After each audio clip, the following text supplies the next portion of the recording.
ਵਾਹਿਗੁਰੂ ਜੀ ਕਾ ਖਾਲਸਾ ਵਾਹਿਗੁਰੂ ਜੀ ਕੀ ਫਤਿਹ।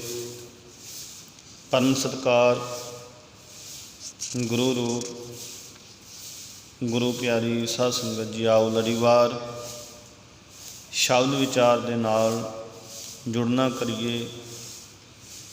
ਮਾਰੂ ਮਹੱਲਾ ਪਹਿਲਾ। ਆਪੇ ਆਪ ਉਪਾਇ ਨਿਰਾਲਾ, ਸਾਚਾ ਥਾਨ ਕੀਓ ਦਿਆਲਾ।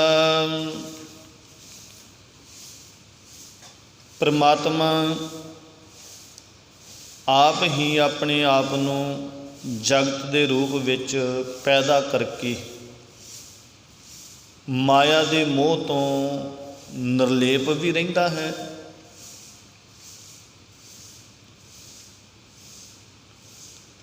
ਤੇ ਫਰਮਾਨ ਫਿਰ ਕਰਦੇ ਹਨ ਸਤਿਗੁਰੂ ਪਾਤਸ਼ਾਹ। ਪੌਣ ਪਾਣੀ ਅਗਨੀ ਕਾ ਬੰਧਨ, ਕਾਇਆ ਕੋਟ ਰਚਾਏ ਦਾ। ਹਵਾ ਪਾਣੀ ਅੱਗ ਆਦਿਕ ਤੱਤਾਂ ਦਾ ਮੇਲ ਕਰਕੇ ਉਹ ਪਰਮਾਤਮਾ ਸਰੀਰ ਰੂਪੀ ਕਿਲਾ ਰਚਦਾ ਹੈ ਤੇ ਸਦਾ ਥਿਰ ਦਿਆਲ ਪ੍ਰਭੂ ਇਸ ਸਰੀਰ ਨੂੰ ਆਪਣੇ ਰਹਿਣ ਲਈ ਥਾਂ ਬਣਾਉਂਦਾ ਹੈ। ਫਿਰ ਫਰਮਾਨ ਹੈ, ਨੌ ਘਰ ਥਾਪੇ ਥਾਪਣ ਹਾਰੈ, ਦਸਵੇਂ ਵਾਸਾ ਅਲਖ ਅਪਾਰੈ। ਬਣਾਉਣ ਦੀ ਤਾਕਤ ਰੱਖਣ ਵਾਲੇ ਪ੍ਰਭੂ ਨੇ ਇਸ ਸਰੀਰ ਦੇ 9 ਘਰ ਕਰਮ ਇੰਦਰੇ ਬਣਾਏ ਹਨ। ਕਰਮ ਇੰਦਰੇ ਮਤਲਬ ਜਿਵੇਂ 9 ਦਰਵਾਜ਼ੇ ਆਨੰਦ ਸਾਹਿਬ ਦੇ ਵਿੱਚ ਵੀ ਪੜ੍ਹਦੇ ਹਾਂ, 9 ਦਰਵਾਜ਼ੇ ਪ੍ਰਗਟ ਕੀਏ ਦਸਵਾਂ ਗੁਪਤ ਰਖਾਏ। ਅੱਖਾਂ ਕੰਨ ਮੂੰਹ ਨੱਕ, ਇਸ ਤਰ੍ਹਾਂ 10ਵੇਂ ਘਰ ਭਾਵ 10ਵੇਂ ਦੁਆਰ ਵਿੱਚ ਉਸ ਅਦ੍ਰਿਸ਼ਟ ਤੇ ਬੇਅੰਤ ਪ੍ਰਭੂ ਦੀ ਰਿਹਾਇਸ਼ ਹੈ। 10ਵੇਂ ਘਰ ਦੇ ਵਿੱਚ ਉਹਦੀ ਰਿਹਾਇਸ਼ ਹੈ ਅਕਾਲ ਪੁਰਖ ਦੀ। ਜੀਵ ਮਾਇਆ ਦੇ ਮੋਹ ਵਿੱਚ ਫਸ ਕੇ ਆਪਣੇ ਆਪ ਨੂੰ ਮਲੀਨ ਕਰ ਲੈਂਦੇ ਹਨ। ਫਿਰ ਫਰਮਾਨ ਹੈ,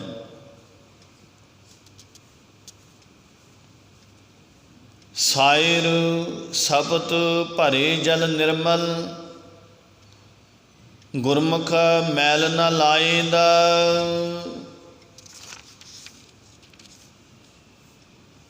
ਜਿਹੜਾ ਮਨੁੱਖ ਗੁਰੂ ਦੇ ਸਨਮੁਖ ਹੁੰਦਾ ਹੈ, ਗੁਰੂ ਦੇ ਵਚਨਾਂ ਅਨੁਸਾਰ ਤੁਰਦਾ ਹੈ, ਉਸ ਦੇ ਪੰਜੇ ਗਿਆਨ ਇੰਦਰੇ, ਉਸ ਦਾ ਮਨ, ਉਸ ਦੀ ਬੁੱਧੀ,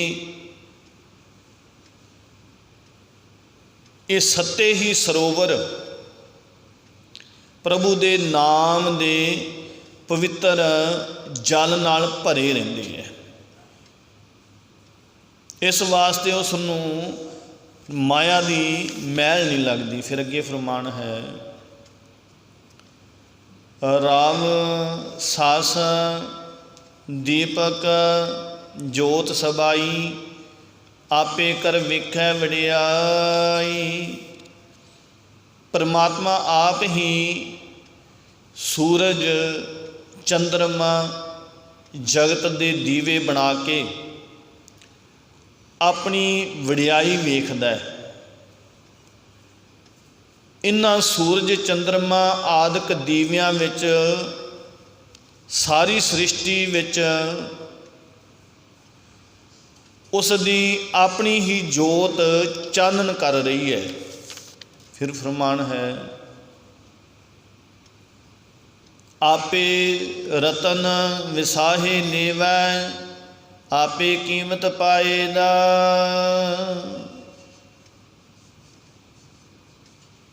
ਫਿਰ ਸਤਿਗੁਰ ਪਾਤਸ਼ਾਹ ਫਰਮਾਨ ਕਰਦੇ ਹਨ ਕਿ ਜੋਤ ਸਰੂਪ ਸਦਾ ਸੁਖ ਦਾਤਾ, ਸੱਚੇ ਸੋਭਾ ਪਾਇੰਦਾ।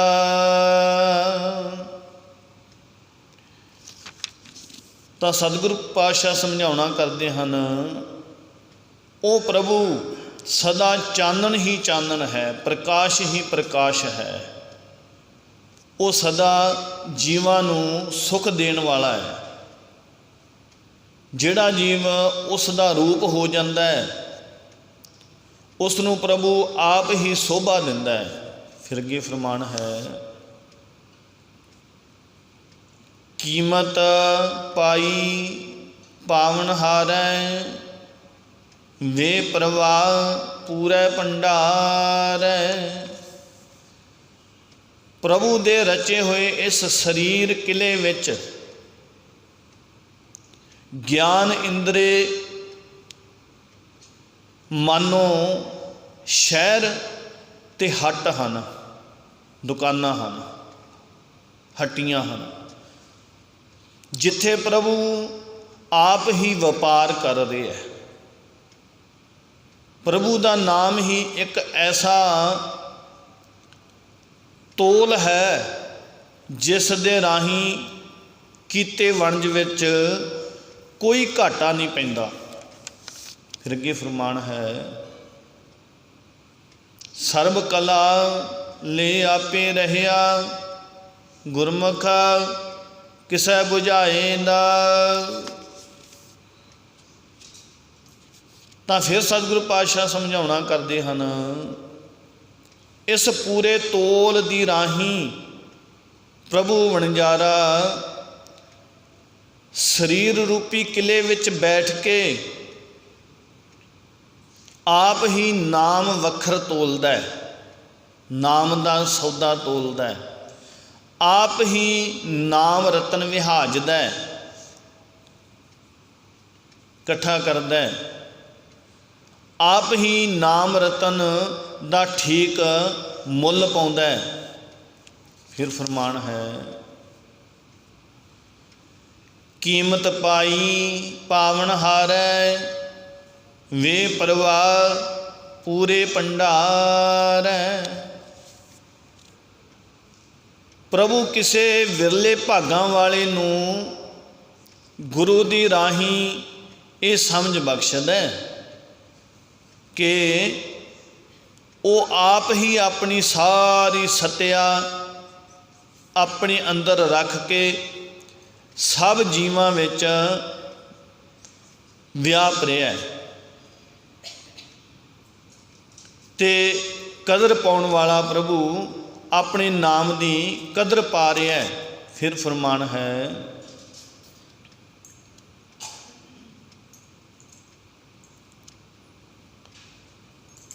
ਸਰਬ ਕਲਾ ਲੈ ਆਪੇ ਰਹਿਆ,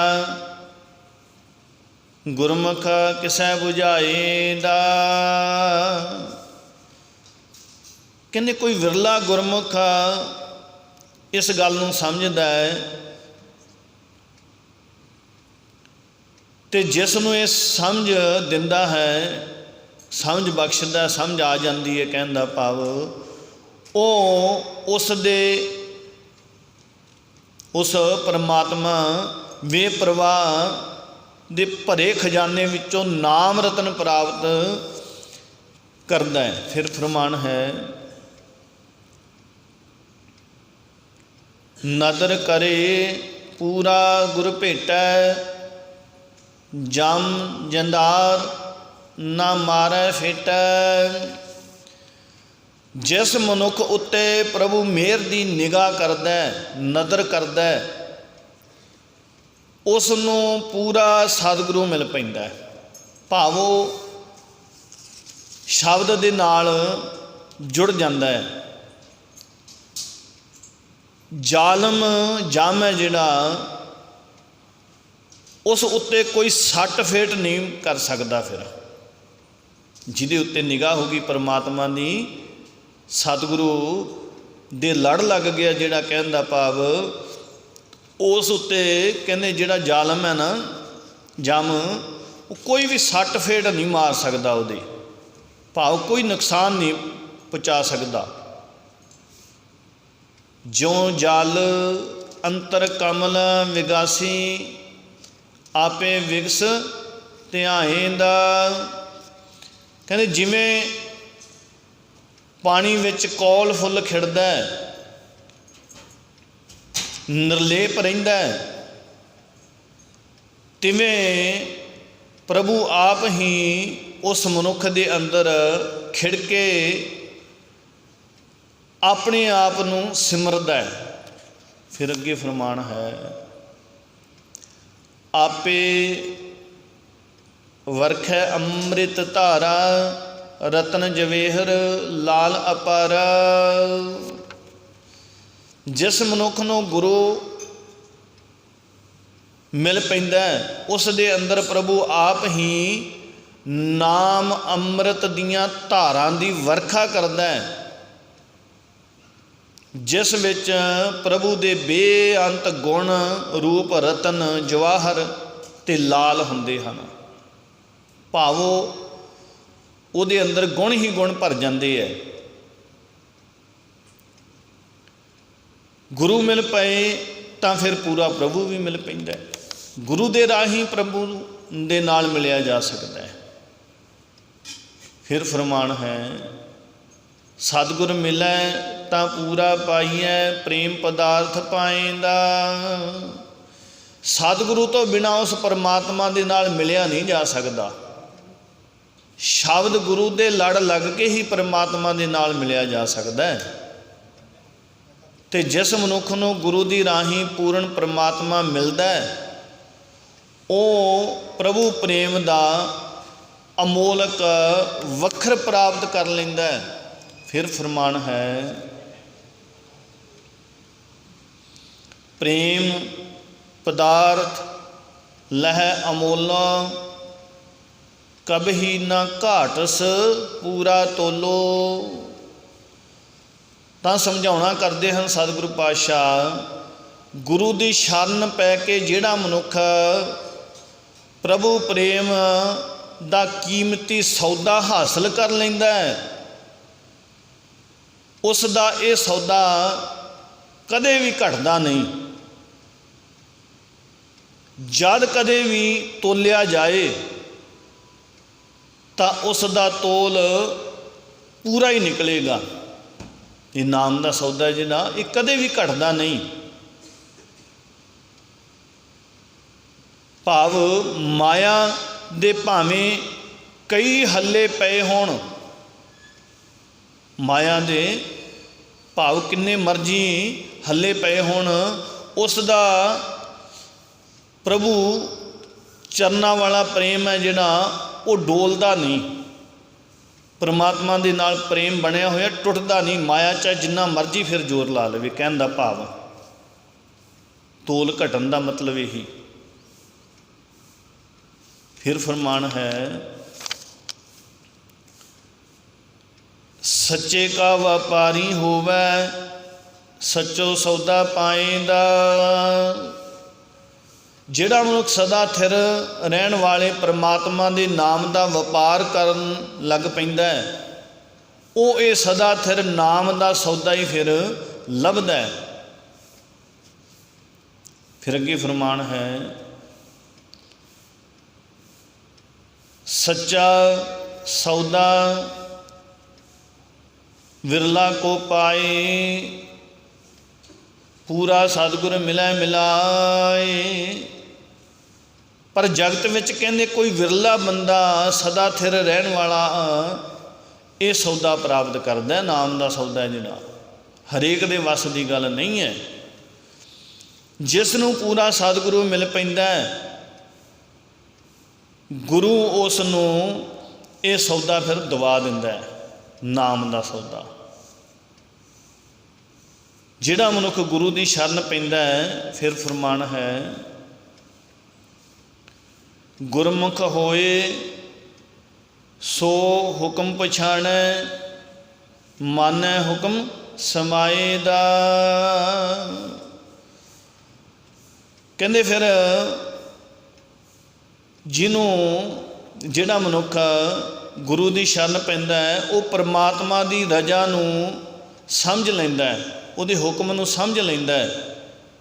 ਅਤੇ ਜਿਹੜਾ ਰਜ਼ਾ ਨੂੰ ਸਿਰ ਮੱਥੇ ਮੰਨਦਾ ਹੈ, ਪਰਮਾਤਮਾ ਦੀ ਰਜ਼ਾ ਨੂੰ, ਜੋ ਪਰਮਾਤਮਾ ਕਰੀ ਜਾਂਦਾ ਹੈ ਉਹਨੂੰ ਖਿੜੇ ਮੱਥੇ ਮੰਨਦਾ ਹੈ, ਕਿੰਤੂ ਪਰੰਤੂ ਨਹੀਂ ਕਰਦਾ ਵੀ ਆਹ ਨਹੀਂ ਹੋਣਾ ਚਾਹੀਦਾ ਸੀ, ਆਹ ਹਜੇ ਟਾਈਮ ਨਹੀਂ ਸੀ, ਇਸ ਤਰ੍ਹਾਂ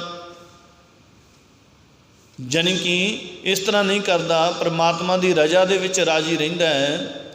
ਕਹਿੰਦੇ ਉਹ ਰਜ਼ਾ ਦੇ ਮਾਲਕ ਦੇ ਵਿੱਚ ਫਿਰ ਲੀਨ ਹੋ ਜਾਂਦਾ ਹੈ, ਪਰਮਾਤਮਾ ਦੇ ਵਿੱਚ। ਫਿਰ ਅੱਗੇ ਫਰਮਾਨ ਹੈ, ਹੁਕਮ ਮੇ ਆਇਆ ਹੁਕਮ ਸਮਾਇਆ, ਹੁਕਮੇ ਦਿਸੈ ਜਗਤ ਉਪਾਇਆ।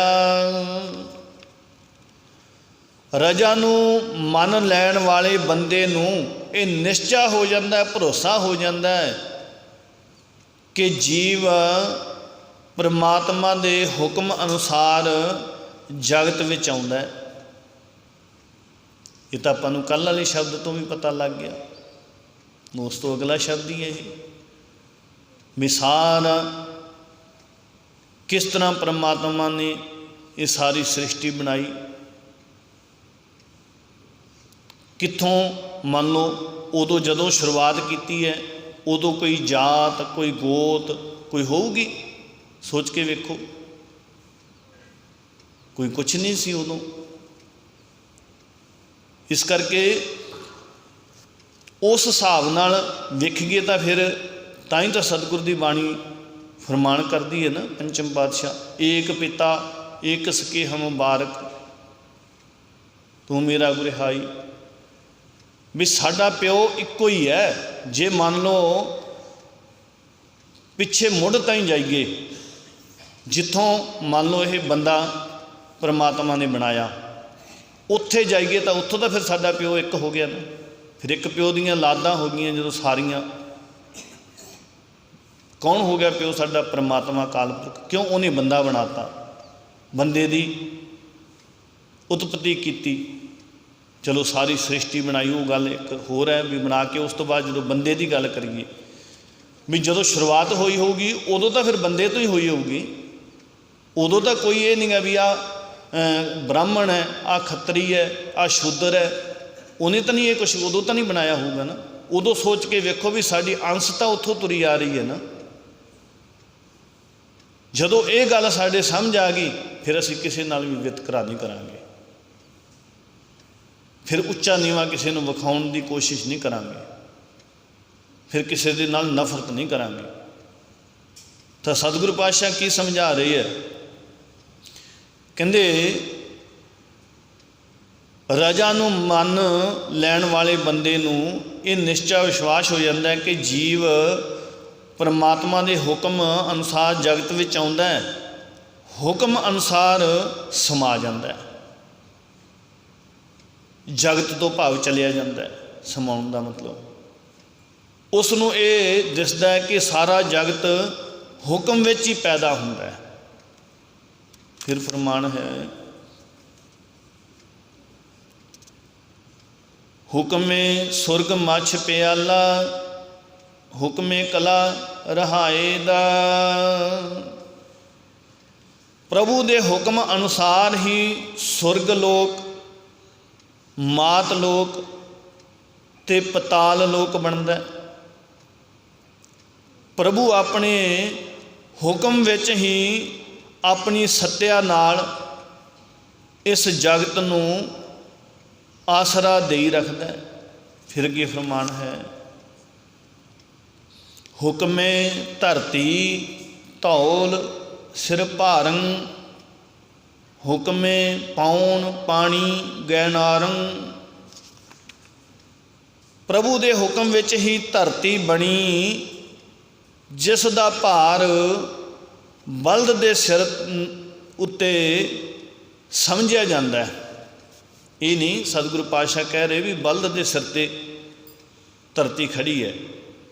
ਇਹ ਕਹਿ ਰਹੇ ਹੈ ਵੀ ਜਿਵੇਂ ਆਮ ਪ੍ਰਚਲਿਤ ਗੱਲ ਹੈ, ਇਹ ਪ੍ਰਚਲਿਤ ਦੁਨੀਆ ਦੇ ਵਿੱਚ ਇਹ ਗੱਲ ਹੈ ਵੀ ਇਹ ਧੌਲ ਧੌਲੇ ਬਲਦ ਦੇ ਉੱਤੇ ਇਹ ਧਰਤੀ ਖੜੀ ਹੈ, ਜਾਂ ਕਈ ਕਹਿੰਦੇ ਵੀ ਸੱਪ ਦੇ ਫਨ ਦੇ ਉੱਤੇ ਖੜੀ ਹੈ। ਪਰ ਅਸਲ ਖੜੀ ਕਾਹਦੇ ਆਸਰੇ ਹੈ? ਪਰਮਾਤਮਾ ਦੇ ਨਾਮ ਦੇ ਆਸਰੇ। ਪਰ ਉਸੇ ਤਰ੍ਹਾਂ ਚਲੋ ਜਿਵੇਂ ਲੋਕ ਮੰਨਦੇ ਉਸੇ ਮੁਤਾਬਕ ਸਤਿਗੁਰੂ ਪਾਤਸ਼ਾਹ ਕਹਿ ਰਹੇ ਵੀ ਚਲੋ ਜਿਵੇਂ ਤੁਸੀਂ ਸਮਝਦੇ ਹੋ ਉਵੇਂ ਹੀ ਸਹੀ। ਕਹਿੰਦੇ ਉਸ ਬਲਦ ਦੇ ਸਿਰ ਉੱਤੇ ਸਮਝਿਆ ਜਾਂਦਾ ਵੀ ਇਹ ਧਰਤੀ ਖੜੀ ਹੈ, ਬਣੀ ਹੈ ਜਿਹੜੀ ਸਾਰੀ ਧਰਤੀ। ਕਹਿੰਦੇ ਹੁਕਮ ਵਿੱਚ ਹੀ ਹਵਾ ਪਾਣੀ ਆਦਿਕ ਤੱਤ ਬਣੇ ਤੇ ਆਕਾਸ਼ ਬਣਿਆ। ਫਿਰ ਫਰਮਾਨ ਹੈ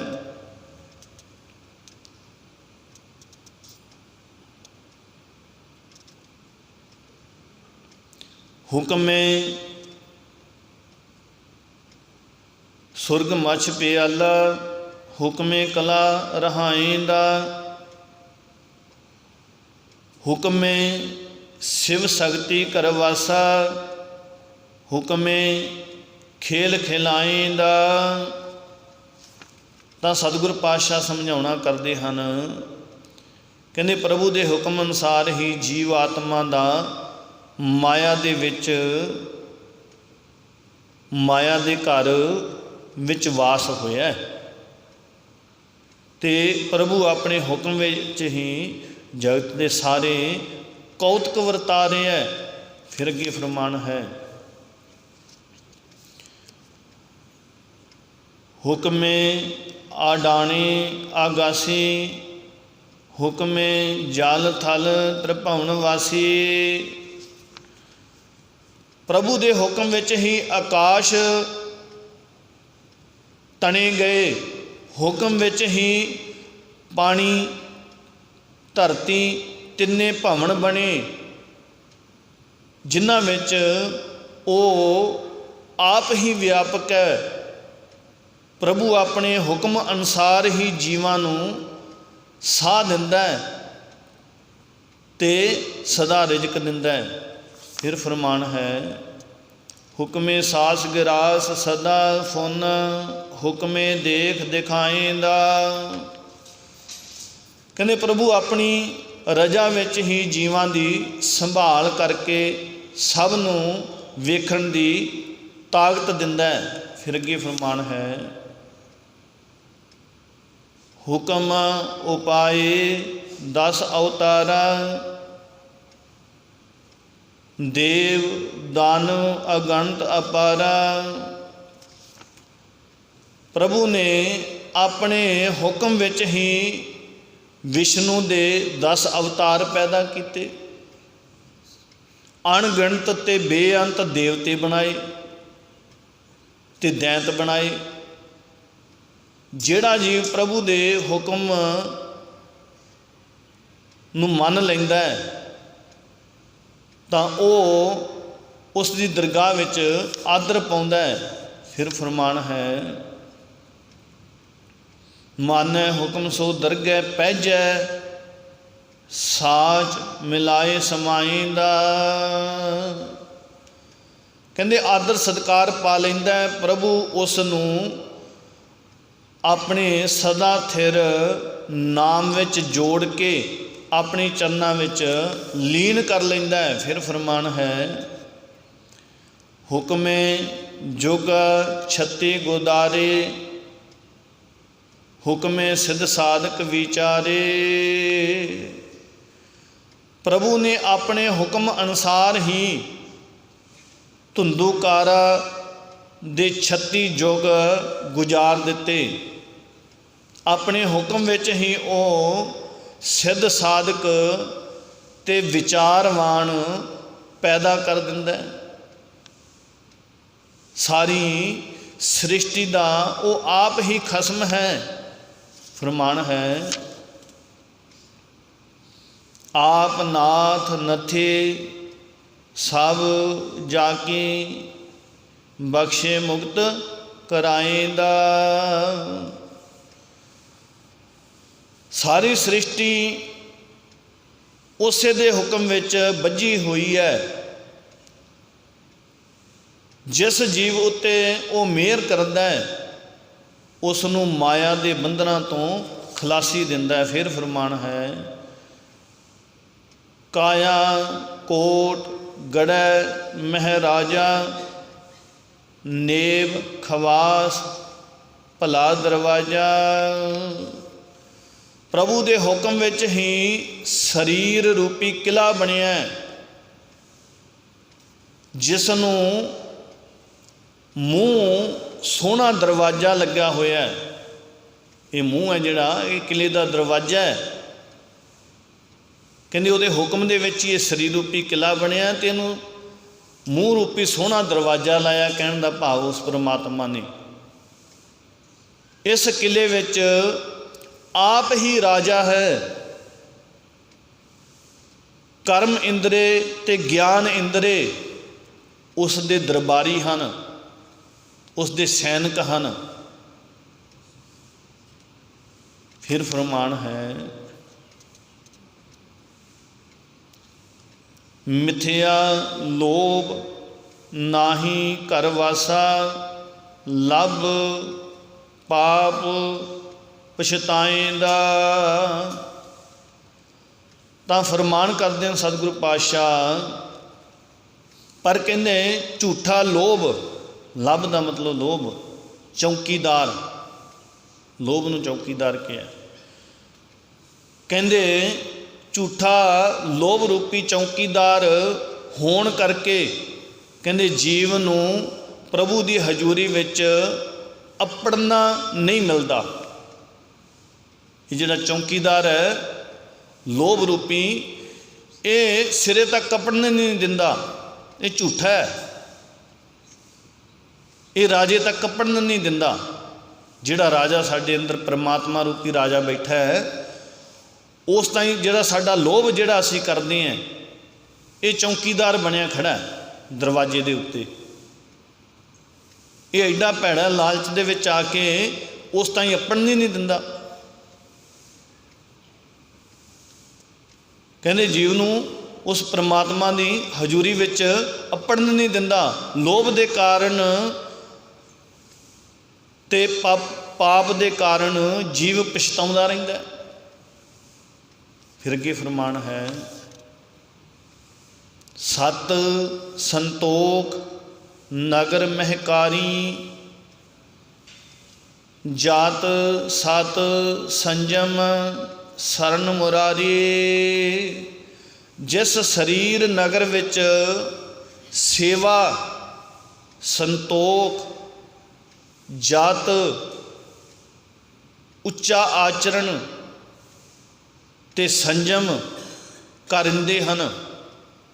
ਇਹ ਕਰਿੰਦੇ ਆ ਜਿਹੜੇ ਸਰੀਰ ਦੇ ਵਿੱਚ, ਭਾਵ ਜਿਹੜੇ ਸਰੀਰ ਦੇ ਵਿੱਚ ਜਿਹੜਾ ਬੰਦਾ, ਕਹਿਣ ਦਾ ਭਾਵ ਸੌਖੇ ਤਰੀਕੇ ਨਾਲ ਸਮਝ ਲਈਏ, ਸੇਵਾ ਕਰਦਾ, ਸੰਤੋਖ ਦੇ ਵਿੱਚ ਰਹਿੰਦਾ, ਸਬਰ ਦੇ ਵਿੱਚ, ਆਪਦੇ ਜੱਤ ਦੇ ਸੱਤ ਦਾ ਪੱਕਾ ਹੈ, ਉੱਚੀ ਸੋਚ ਵਾਲਾ, ਉੱਚੀ ਆਚਰਣ ਵਾਲਾ,